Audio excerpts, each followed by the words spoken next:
बनाते हैं वो 5 बजे तक होती है, तो उनकी हो रही है आज फिजिकल क्लास, तो आपको भी 5 लिखा गया। वो मुझे बच्ची ने मेंशन किया कि सर 5 बजे तक क्लास होनी है, उनको बता दिया था कि 2 बजे तक ही होनी है, बाकी जो रेंज क्लास है वो हम किसी और दिन ले लेंगे, ठीक है? Okay sir. एक दिन तो ठीक नहीं है, कोई और काम भी है फिर। तो अब मुझे बताइएगा कि अब आपने कहाँ से स्टार्ट करना? ये कौन बोल रहा है? Yes sir. कौन बोल रहा है? चलो अब ये क्या बात हुई? मैंने पूछा कौन बोला है, वो बोल ही नहीं रहा। बेटा बोलते हैं, बोलने के कुछ पैसे मिलते हैं या देने पड़ते हैं? किधर है मेरी बच्ची जो बोल रही थी यस सर कहा जिसने? बेटा क्या हो गया, आप बोल क्यों नहीं? अब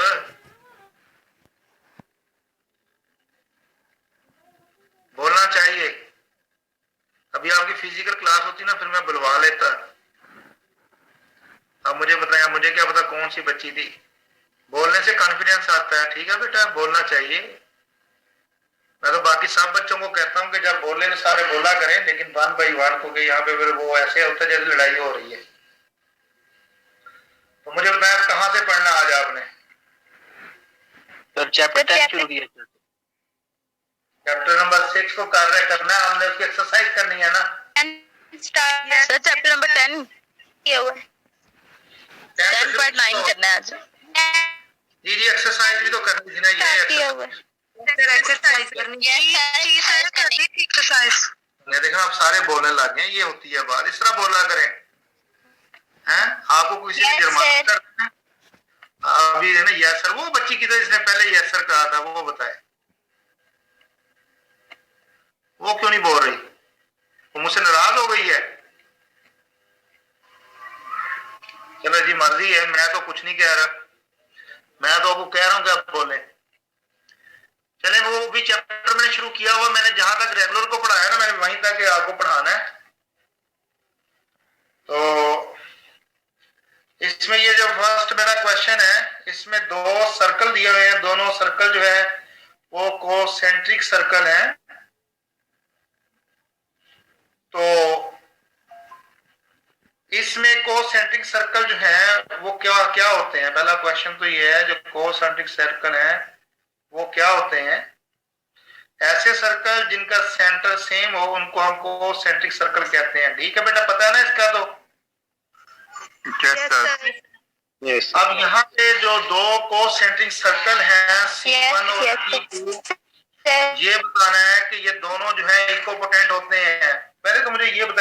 अच्छा बेटा यहाँ पे याद रखिएगा, ये 2 सर्कल हैं, दोनों सर्कल को हमने बताना है कि ये कोसेंट्रिक सर्कल जो है ये इक्विपोटेंट है। तो इक्विपोटेंट के लिए हमें क्या बताना पड़ता है जी बताइएगा? इनकी कार्डिनलिटी सेम हो। फंक्शन बाइजेक्टिव हो 1 to 1 और 1 to 1। बच्चे भी थे तो चले आते हैं तो देखते हैं, उनको मैंने बताया हुआ कि बैठे मैं करता हूँ। अच्छा बेटा यहाँ पे अरे 2-3 चीजें क्लियर कर दूं, आपको क्लियर कर दूं, वो अच्छी होती हैं क्लियर करना। कि जब वर्ड बोलते हैं ना कि सेम कार्डिनलिटी या नंबर ऑफ एलिमेंट सेम या इक्विपोटेंट, ये एक ही बात है। ये कब होते हैं ये क्वेश्चन अगला है, या उसकी वजह से ये क्यों होते हैं? जब ऐसे होते हैं कि इक्विपोटेंट हो, कार्डिनलिटी सेम हो, नंबर ऑफ एलिमेंट सेम हो, दिस मींस कि वहां पे एक ऐसा फंक्शन होता है जो 1 1 और ऑन 2 होता है, यानी कि बाइजेक्टिव फंक्शन होता है। या दूसरे अल्फाज में हम ये कहेंगे कि दोनों सेट्स के दरमियान में 1 to 1 क्रॉसपोंडेंस होती है। कन्वर्स इसका ये है कि अगर कहीं 1 to 1 क्रॉसपोंडेंस हो या बाइजेक्टिव फंक्शन हो तो ऐसे सेट जो हैं वो इक्विपोटेंट होते हैं, ठीक है बेटा। अब यहाँ पे 2 सर्कल हैं, डेफिनेटली कोसेंट्रिक सर्कल है। कोसेंट्रिक सर्कल अगर ये एक ही दोनों का रेडियस है तो फिर तो मेरा ख्याल है कि क्वेश्चन बनता ही कोई नहीं है, फिर तो ये इक्विपोटेंट हो गए। रेडियस डिफरेंट है, सेंटर तो सेम ही होगा कोसेंट्रिक है, तो फिर हमने चेक करना है कि दोनों सर्कल के दरमियान में क्या 1-to-1 क्रॉसपोंडेंस मौजूद है। और ये भी मैं आपको बता दूं, जो सर्कल होता है वो एक सेट होता है, जैसे कि यहाँ पे दिया गया है, ये उन पॉइंट्स के ऊपर मुश्तमिल एक सेट होता है जिनका किसी फिक्स पॉइंट से डिस्टेंस सेम होता है, और यही सर्कल कहलाता है। सर्कल फाइनाइट भी होता है, इनफिनिट भी होता है। फाइनाइट सर्कल जो है वो जिसका रेडियस जो है वो 0 होता है, और बाकी सारे सर्कल जो है वो इनफिनिट होते हैं, क्योंकि सर्कल के ऊपर जो है नंबर ऑफ इनफिनिट पॉइंट्स होते हैं। अब यहाँ ये सपोज कर दिया गया कि एक तो कहा है कि जो रेडियस आपका पॉजिटिव लेना है, ये डेफिनेटली अगर आपका रेडियस पॉजिटिव नहीं है फिर तो पॉइंट होगा, उसको पॉइंट सर्कल कहते हैं, वो एक ही पॉइंट होता है। तो ये बता दिया गया कि ए जो रेडियस का सर्कल है, जो C1 है वो छोटा है, जो C2 है वो बड़ा है। अब हमने दोनों सेट्स के दरमियान में, अब सर्कल को तो जाए भूल, हम तो बात कर रहे हैं सेट्स की। दो सेट आपके पास C1 C2, इनके दरमियान में आपने 1-to-1 क्रॉसपोंडेंस देखनी है।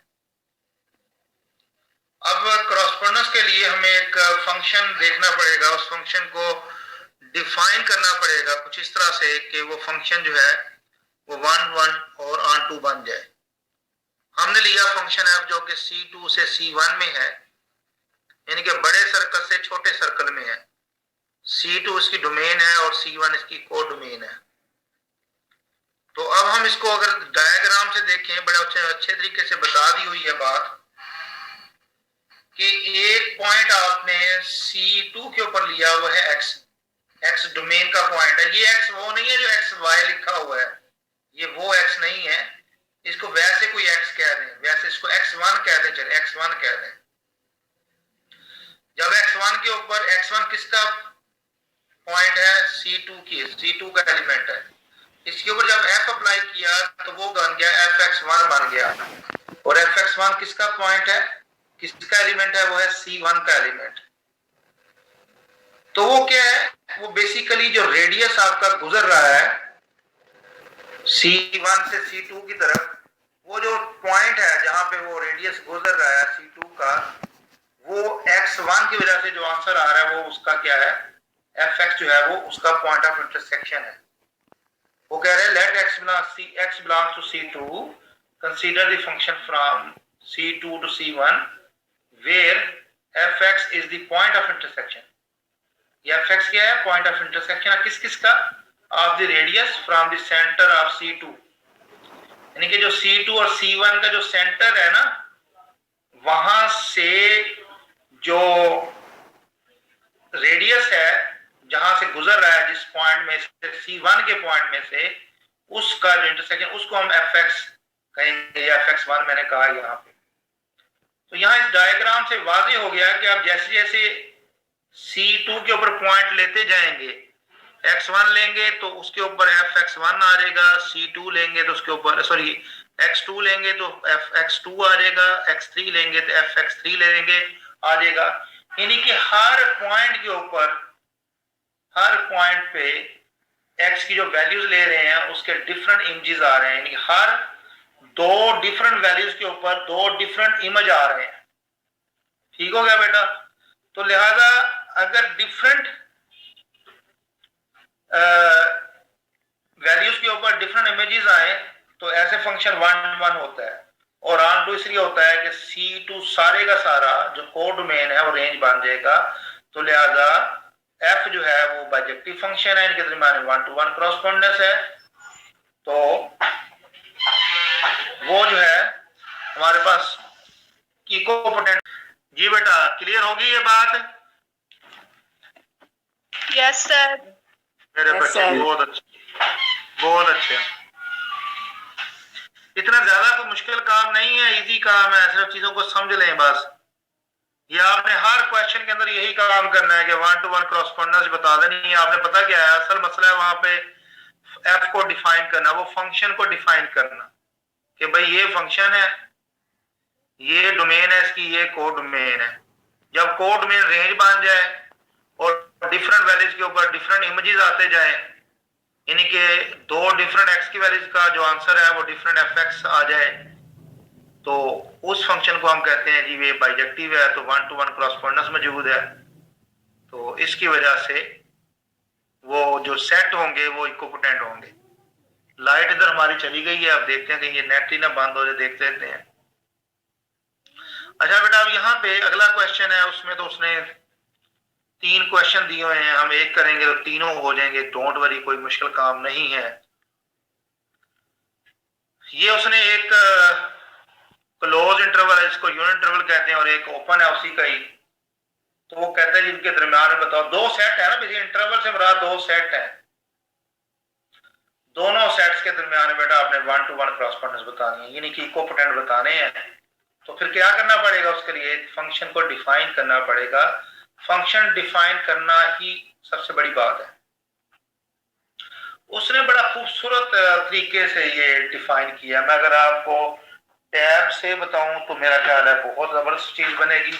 एक आपको समझ में आ गया तो समझ लें कि सारा ही समझ में आ गया, अगर एक ही समझ में ना आया तो कोई भी समझ में नहीं आएगा। तो इंशाल्लाह उम्मीद करता हूं कि समझ में आ जाएगा। अच्छा जी, अब मेरे बच्चों मैं एक तो थोड़ा सा शेयर करता हूं बात को समझाने के लिए कि ये क्या चीज है, फिर आपको बुक से आगे बताता हूं, ठीक है बेटा। तो इसमें अगर देखें, ये एक सेट है 0 1, एक सेट है ओपन, चले ये ओपन भी लिख देता हूं यहाँ पे, किसी को नीचे ऊपर लिख ले कोई फर्क नहीं पड़ता। इसको मैं ना दो हिस्सों में डिवाइड कर लेता हूं, दो हिस्सों में। भाई यूनियन लेते हैं ना, इसको भी दो हिस्सों में डिवाइड कर लेते हैं, कुछ नहीं होता। ये लेंगे, देखिए ये 0 1 है, 0 1 इंक्लूड है तो 0 भी यहां कहीं आएगा, ठीक हो गया।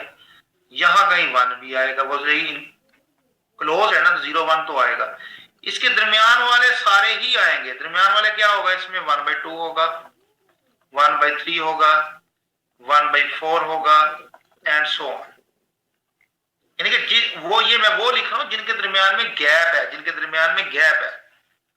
वैसे तो 0 to 1 तो फिर सारा होता है ना, सॉलिड लाइन होती है ना। देखिए ना, ये मैं आपको समझाता हूं, ये लाइन है बेटा, जो कि 0 से 1 है, 0 भी शामिल है 1 भी शामिल है।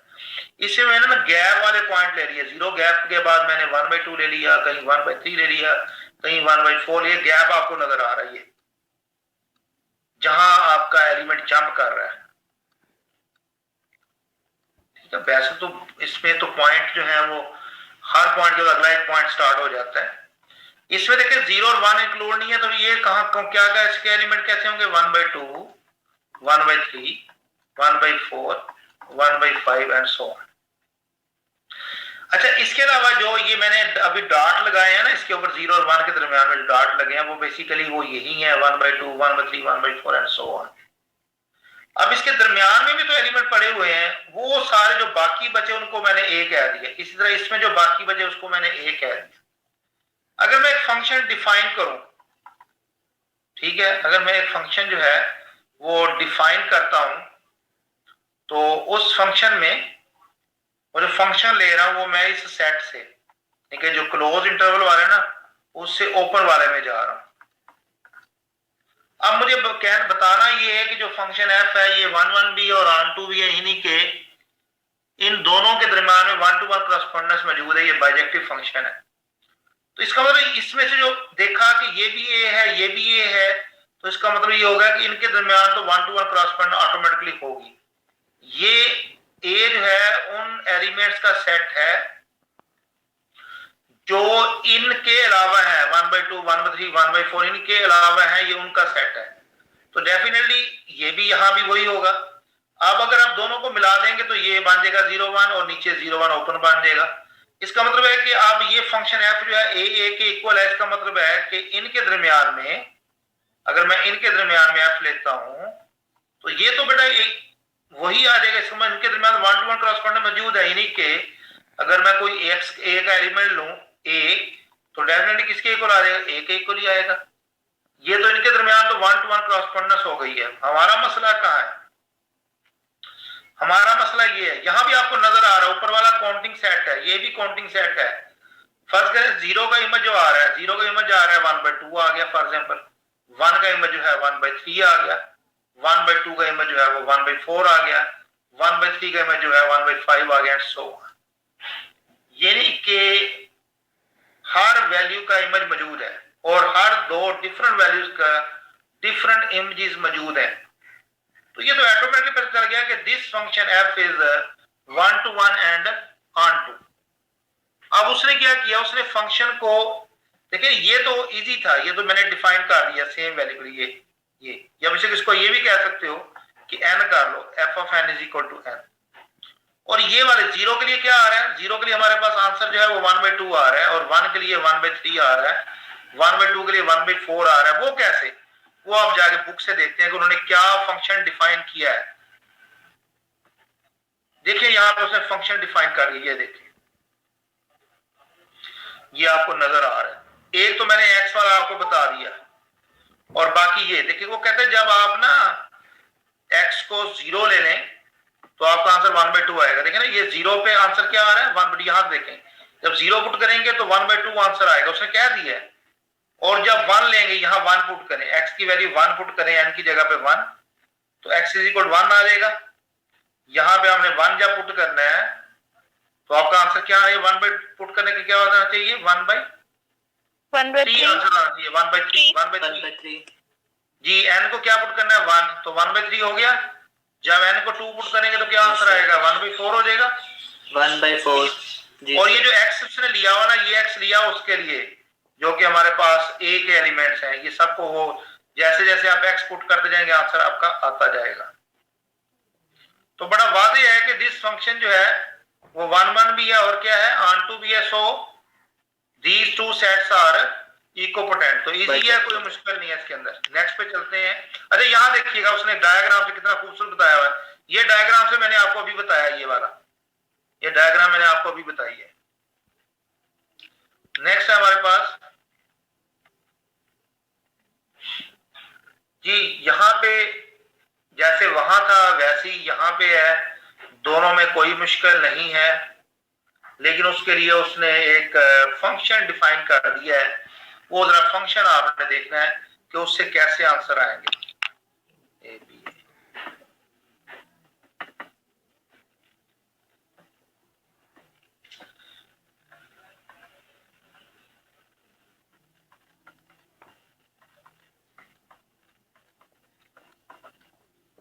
उसके बाद जो आपने फंक्शन लेना दिस टू ए बी, ये जब आप यहां एक्स की जगह पे 0 पुट करें यानी कि f ऑफ 0, आंसर क्या आएगा a, और जब आप f ऑफ 1 लेंगे तो आंसर जो है आपके पास आ जाएगा b। एंड वैल्यूज निकल आई ना आपकी। इसका मतलब जो बाकी बीच वाले हैं, यस सर, जो बीच वाले इसी तरह से बीच वाले भी आ जाएंगे। अभी तो हमने वो प्रूफ किया ऊपर, वैसे जो ऊपर प्रूफ किया वैसे नीचे है। तो ये फंक्शन f जो ये भी 1/1 और ऑन 2 हो गया, तो लिहाजा ये फंक्शन जो है ये बाइजेक्टिव हो गया। अच्छा आगे जी 6.4 है बेटा, मुझे अटेंडेंस जरूर भेजिएगा। 6.4 में वहां थ्योरम जो दिया हुआ था 6.1, उसमें कहता है कि जो इट्स सेल्फ होते हैं वो रिफ्लेक्सिव होते हैं। ये जो रिलेशन आप ले रहे हैं ना, कौन सा रिलेशन, इक्विवेलेंस रिलेशन है, इक्विपोटेंट की बात कर रहे हैं ना। जो रिलेशन का है आपका इक्विवेलेंस कहेंगे, या इक्विपोटेंट वाला जो है ना कि दो सेट इक्विपोटेंट है। हर सेट अपने इक्विपोटेंट होता है। क्यों होता है, अभी तो हमने बताया कि ए जो है ए की क्रॉसपोंडेंस उनके दरमियान में 1 to 1 क्रॉसपोंडेंस होती है, इटसेल्फ जो है वो 1 to 1 क्रॉसपोंडेंस होती है। अब यहां पे उसने कहा कि सेकंड आपने प्रूव करना है कि ये सिमेट्रिक है, कि ए इक्विवेलेंट होता है बी के और बी इक्विवेलेंट होता है ए के। तो देखें ना दोनों एक दूसरे क्या होते हैं, इक्विवेलेंट होते हैं, कोई ऐसा मसला नहीं है इसमें।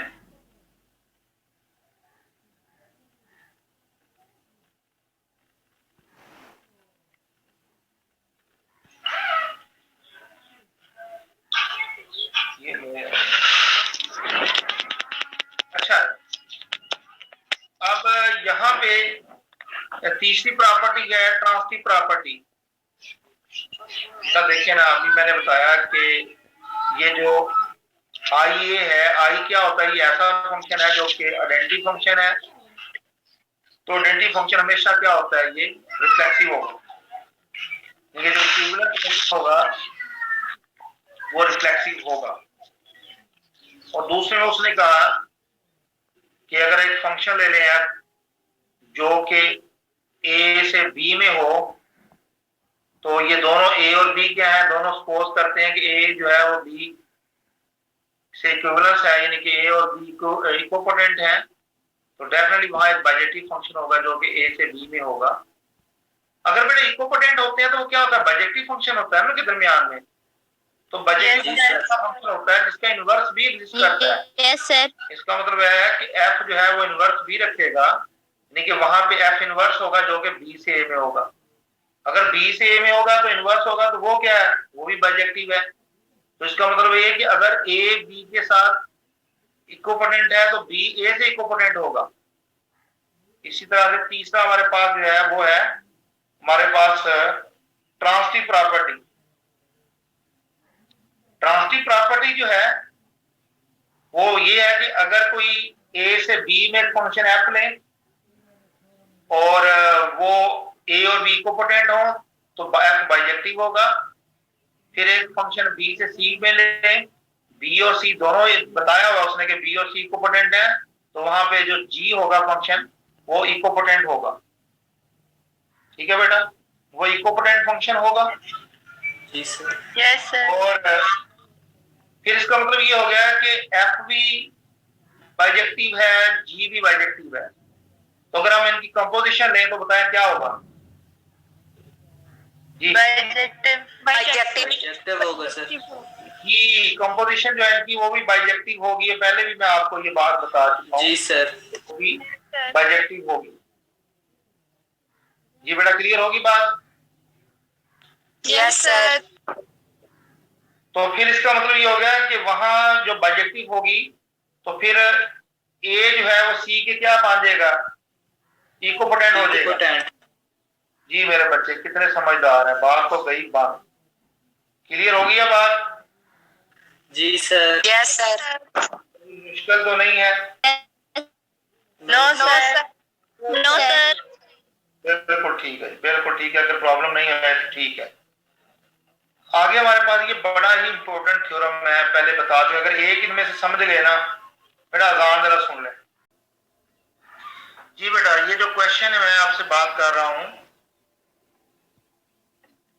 ये क्वेश्चन में कह रहा है कि हर इनफिनिट सेट का एक सबसेट डी होगा जो कि डी नेबरेबल होगा। चले अब इसकी हम बात करते हैं। देखिए, अगर कोई इनफिनिट सेट डी नेबरेबल है तो उसका सबसेट तो डी नेबरेबल होना ही होना है, उसमें तो दूसरी गुंजाइश ही कोई नहीं है, हम उसकी बात ही नहीं करते। इसका मतलब हमारा प्रॉब्लम तो उस इनफिनिट सेट के साथ है जो डी नेबरेबल नहीं है।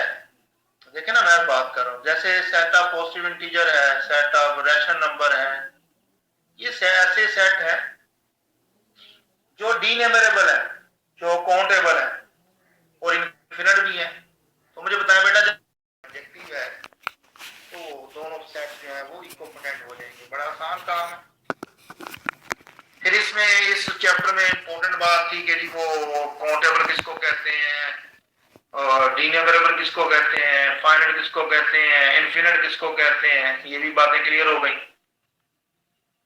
अगर बेटा कोई फाइनाइट है तो सेट या फिनिट या फाइनाइट जो भी आप इसको प्रोनाउंस करते हैं, तो वो तो इशू ही नहीं है। वो तो डी नेबरेबल भी होगा, काउंटेबल भी होगा, कोई इशू नहीं है। इशू हमारे इनफिनिट के ऊपर है। उसमें भी हमने दो कैटेगरी बना ली थी। एक वो थे जिनकी पी के साथ 1-to-1 क्रॉसपोंडेंस थी, तो हम कहते हैं ये डी नेबरेबल है। और उन तमाम का जो अच्छा बेटा ज्वाइन हो गए हैं सारे, मैं वेट कर रहा था, ज्वाइन कर लिया। जो बेटा मैं बात कर रहा था बड़ा सिंपल, ये इस चैप्टर को समझना बहुत आसान है। इनफिनिट के मैंने आपको ऊपर बता दिया है कि भी उसकी दो है, एक खलीफा नॉट बन जाती है अगर सेट ऑफ पॉजिटिव इंटीजर के साथ उसकी जो है 1-to-1 क्रॉसपोंडेंस हो जाए, और एक पावर ऑफ कंटिन्यूम है सी, जो कि ओपन जो यूनिट इंटरवल है उसके साथ उसकी 1 to 1 क्रॉसपोंडेंस हो जाए।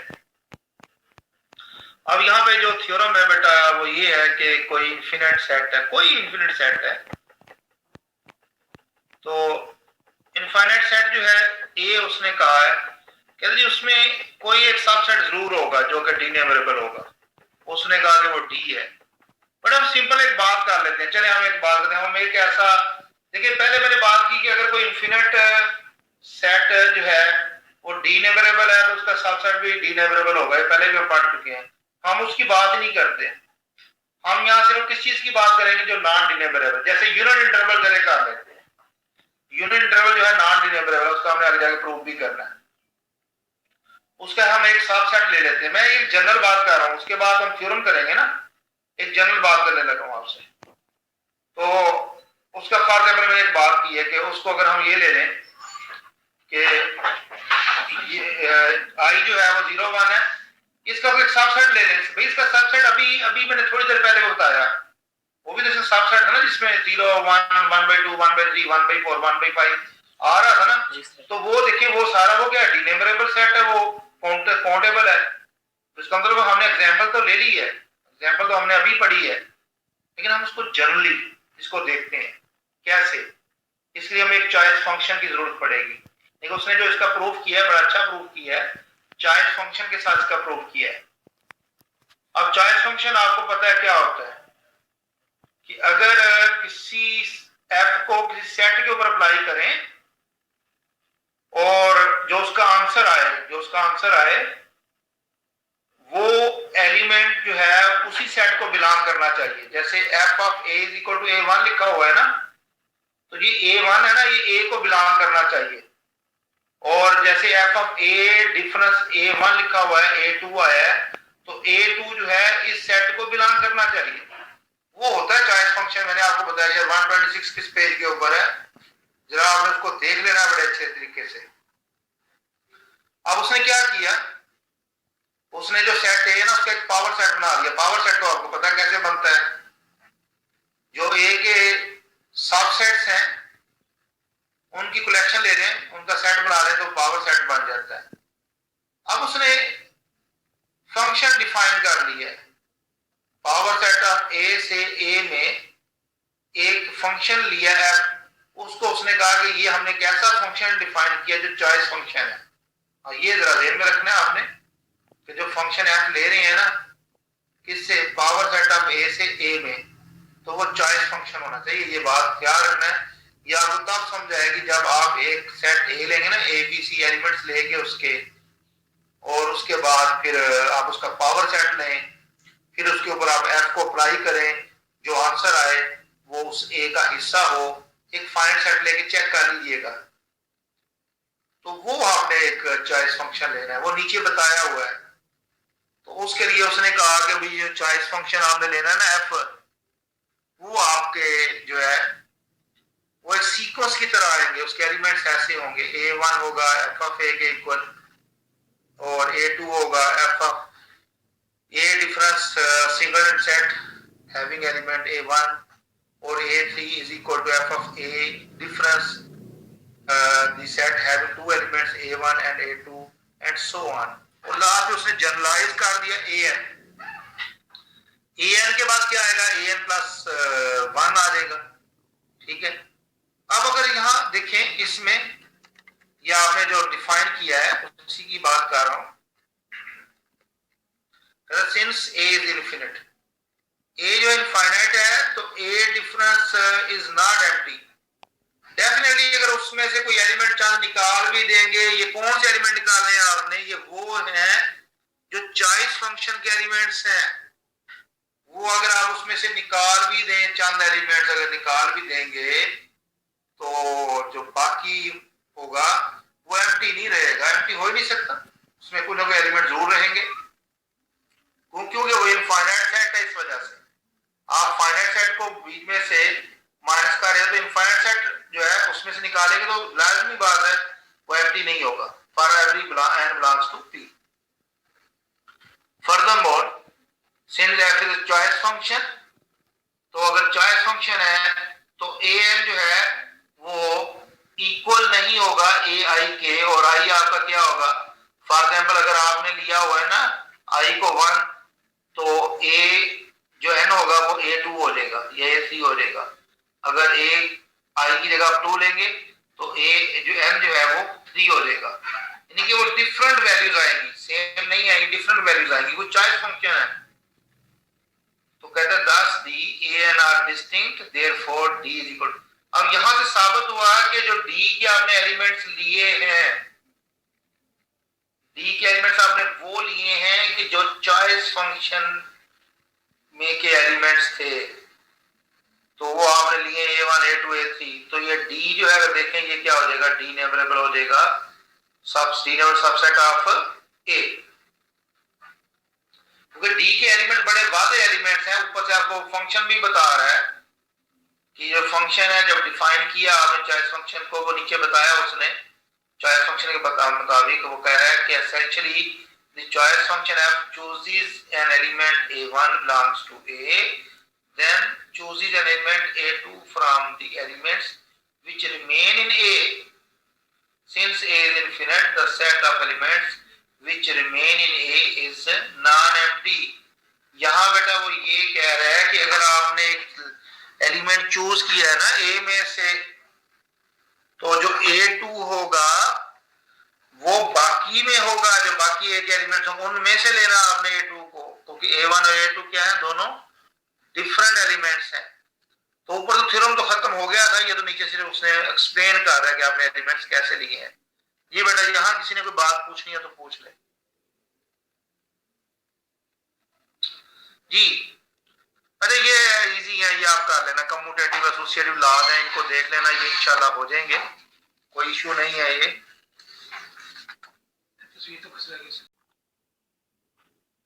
बेटा ये देखिए इसमें 6.7 है, मैंने आप लोगों को करेक्टरिस्टिक फंक्शन कहा था कि कभी जाके आगे जाके बात करूंगा, तो मैं करेक्टरिस्टिक फंक्शन के लिए बेटा मैं अब आपको टैब पे बताता हूँ कि क्या होता है इजी वे में, ताकि समझना आसान हो जाए। उसको मेरे पास टैब नहीं थी। करेक्टरिस्टिक फॉर एग्जांपल एक कोई फंक्शन x, सॉरी एक सेट x, उसके एलिमेंट्स जरा आसान तरीके से समझाऊंगा, ठीक है। इसके एलिमेंट्स हैं a b c, चले z तक ले लेते हैं, सारे अल्फाबेट ले लेते हैं। इसका एक सेट लेते हैं a, कोई ले ले सेट, उसके एलिमेंट्स हैं बी डी एफ, चले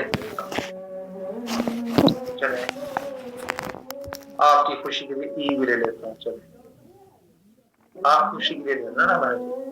अच्छा अब यहाँ पे जो हमारे पास बेसिकली जो फंक्शन है वो ये होता है F such that from X to 0 1, ये फंक्शन होता है, ये है करेक्टरिस्टिक फंक्शन f।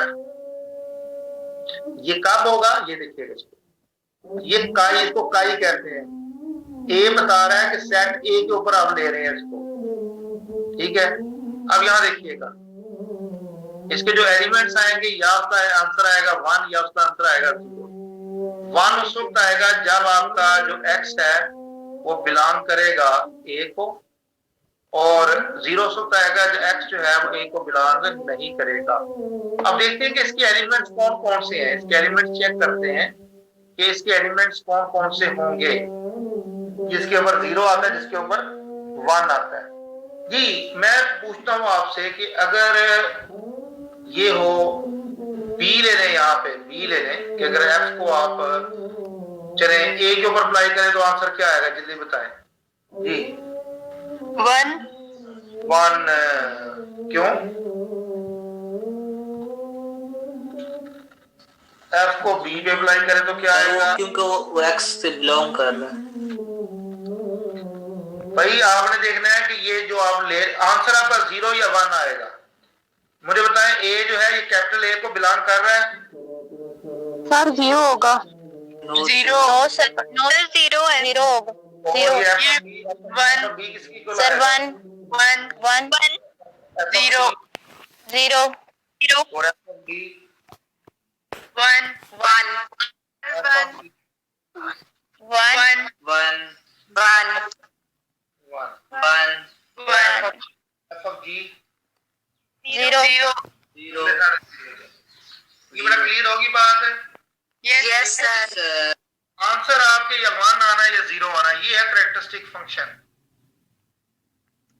तो आपने देख लेना है कि जो दिया गया सेट है, क्या देखिए ना यहां आपको बता रहा है ना ये इससे कि जो सेट ए है इस पे आपने चेक करना है। मेन आपका सेट तो एक्स है, उसके तो आपने सारे एलिमेंट्स लेने हैं, लेकिन आपने वो बताना है, उसका आंसर जो है वो 1 आएगा जो ए को बिलोंग करता है। यहाँ पे ए लिखा हुआ है इस वजह से। अगर कोई यहाँ पे बी होता तो बी के मुताबिक करते, सी होता सी के मुताबिक करते। जैसे मैं भी ये एक और सेट यहाँ पे ले रहा हूं, एक मैं बी सेट ले रहा हूं, इसके एलिमेंट्स है X Y Z for example, तो इसका कैरेक्टरिस्टिक फंक्शन ये होता ये। तो इसका मतलब एक्स वाई जी को जब लेंगे आपको अप्लाई करेंगे तो उसका आंसर तो आएगा 1, बाकी सबका क्या आ जाएगा 0 आ जाएगा। ठीक है बेटा? yes sir क्या बात, मेरे बच्चों को समझ में आ गई है बात कि हम तो थ्योरम करने लगे थे, ये तो ऐसी बात से बात निकल आई। मेरे बच्चे वैसे ही बड़े लायक हैं माशाल्लाह, इनको नजर ना लग जाए। तो इसमें कहते हैं जी प्रूव करें यहाँ पे कि कोई, अच्छा बात हम कर रहे हैं कैरेक्टरिस्टिक फंक्शन की बात कर रहे थे बेटा। कैरेक्टरिस्टिक फंक्शन में जैसे आपने ए के ऊपर लिया एक कैरेक्टरिस्टिक फंक्शन आ गया, आप एक बी सेट ले लें उसके ऊपर एक कैरेक्टरिस्टिक फंक्शन बनेगा, एक सी ले लें, एक डी ले लें, एक ई ले लें, उसके ऊपर आपके पास कैरेक्टरिस्टिक फंक्शन बनते चले जाएंगे। तो वो बेशुमार कैरेक्टरिस्टिक फंक्शन बनेंगे, तो उनकी आपने एक सेट बना लेना है। यानी कि हमारे पास कैरेक्टरिस्टिक फंक्शन है f1 f2 f3 f4 and so on. आपने कैरेक्टरिस्टिक फंक्शन बनाते चले गए, सेट्स के ऊपर ही बनाना है ना आपने। किसके कैरेक्टरिस्टिक फंक्शन बना रहे हो आप? एक्स के ऊपर डिफाइन कर रहे हो आप इसको। तो वो जो कैरेक्टरिस्टिक फंक्शन है उनका एक सेट बना रहे हो, उसको कहते हैं फैमिली ऑफ कैरेक्टरिस्टिक फंक्शंस। उसको इसने शो किया हुआ है सी ऑफ कैपिटल एक्स, इसने शो किया है the family of characteristic functions. Family से मुराद यहाँ सेट की फॉर्म में हम उसको लिख लेते हैं, ठीक है ना।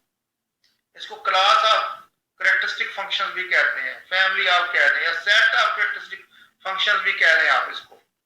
तो सी एक्स जो है वो क्या है आपका? ये ऐसा सेट है जिसमें कैरेक्टरिस्टिक फंक्शंस मौजूद है। किसके मौजूद है? एक्स के। वो होंगे f1 f2 f3 कोई भी होंगे। अच्छा अब कहते हैं दी फैमिली ऑफ फंक्शंस कहां कौन से हैं? This means f from x to 0 1। अब वो कह रहे हैं कि प्रूव करें, क्या प्रूव करें? कि जो x है आपके पास, कोई सेट x होगा, मुझे नहीं पता वो x क्या सेट होगा, फाइनाइट भी इनफाइनाइट भी कुछ भी हो सकता है। कहते हैं कि अब आपने इनके ऊपर जो है उसका पावर सेट लेना है और फैमिली ऑफ कैरेक्टरिस्टिक फंक्शन लेनी है। दो सेट बन गए, एक पावर सेट बन गया है, एक सेट ऑफ कैरेक्टरिस्टिक फंक्शन बन गया है। वो दोनों को शो करना है कि दोनों जो है इक्विपोटेंट होते हैं। अब अगर इक्विपोटेंट होते हैं तो क्या होगा? वहां इक्विपोटेंट को शो करने के लिए वहां हमें एक फंक्शन डिफाइन करना पड़ेगा जो कि पावर सेट ऑफ एक्स से कैरेक्टरिस्टिक फंक्शन ऑफ एक्स में बाइजेक्टिव हो, यानी कि वो 1 1 और ऑन टू फंक्शन बनाते हो। इसके लिए देखने देनी क्या किया उसने जनाब एक फंक्शन लिया है, लेट कहते हैं कि a be any subset of x that is let a belongs to p of x। बेटा अगर आप x का कोई भी सबसेट लेंगे ना, वो किसका बन जाएगा element? Power set of x का एलिमेंट बन जाएगा। वो पावर सेट में होते हैं जो सबसेट होते हैं उस सेट के। एक फंक्शन उसने डिफाइन किया है जी, क्या फंक्शन डिफाइन किया है? f from power set of x to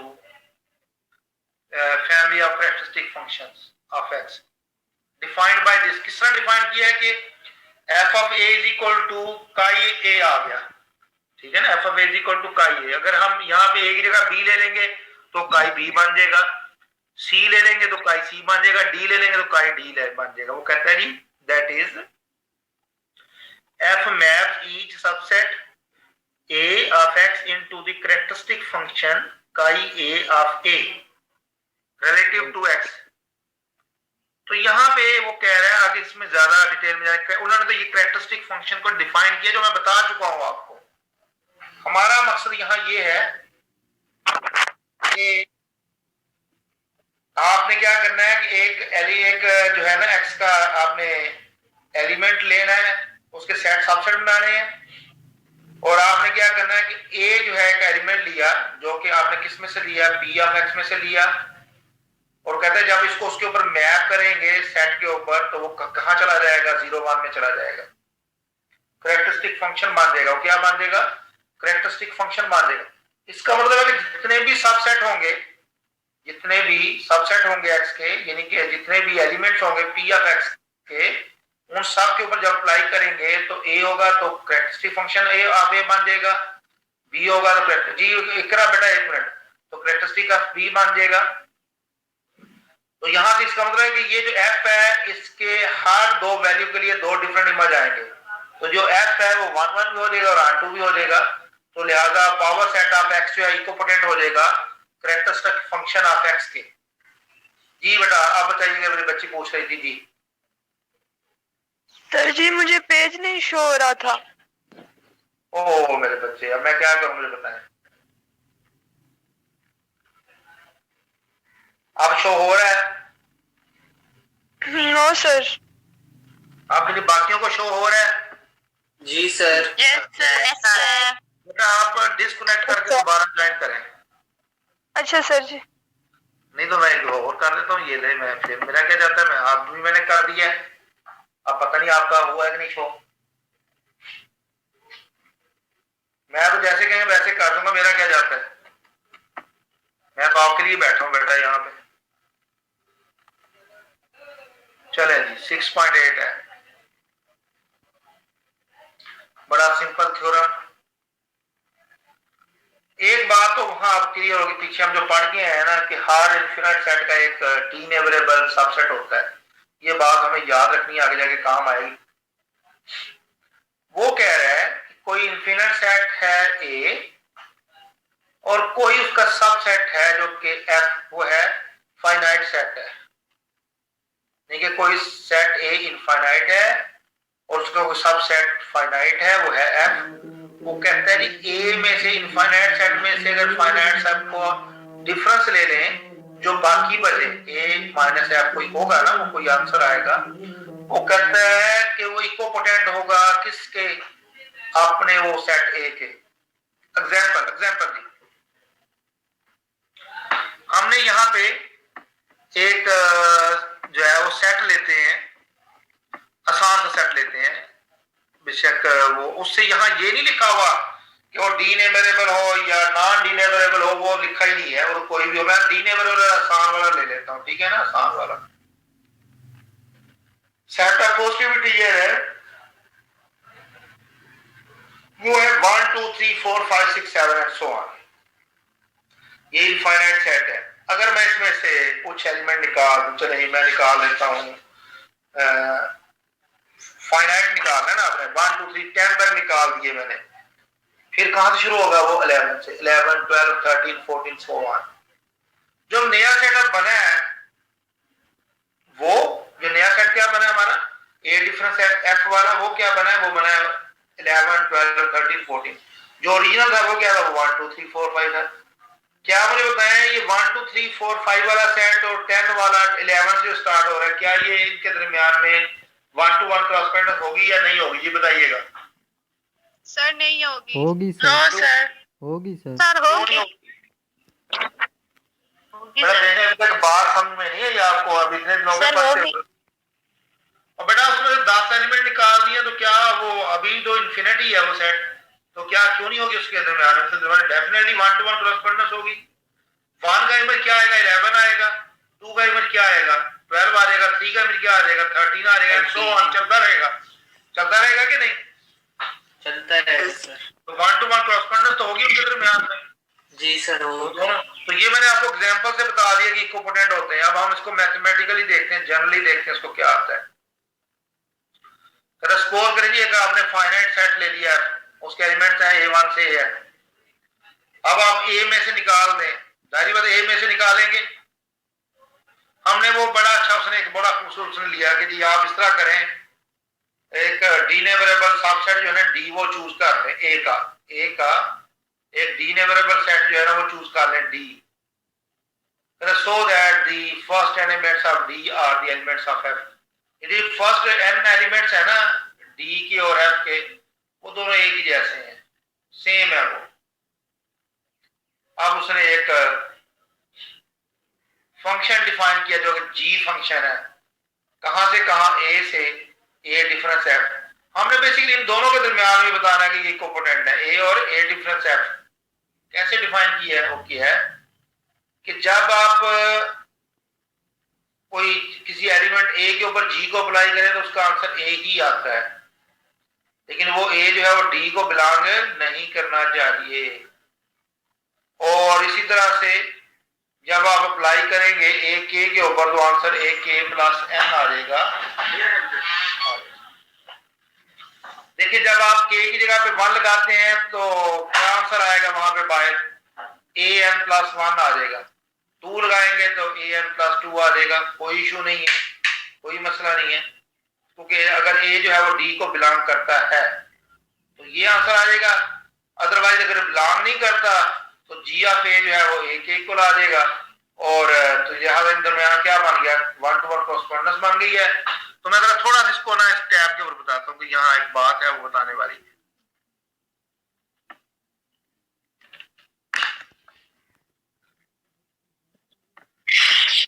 यहाँ देखिएगा, मैं इसको 2 हिस्सों में डिवाइड कर, एक तो ए ले लें, ए कोई सेट है, वो पता नहीं क्या सेट है, हमें नहीं पता उससे। हमने किया है एक इसका सबसेट लिया जो कि फाइनाइट है, उसके एलिमेंट उसने लिए हैं A1 A2 and so on, AN तक लिए हैं उसने। एक डी ले लिया, वो डी कहता है डी के एलिमेंट्स ये हैं, ये डी नेबरेबल सेट है कोई।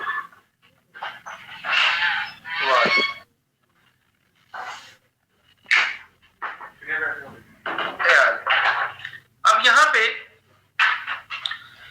देखिए, अब अगर मैं ए में से एफ को निकाल देता हूं, ए में से एफ को निकाल के करना है ना ये, तो इसके एलिमेंट किस किस्म के होंगे?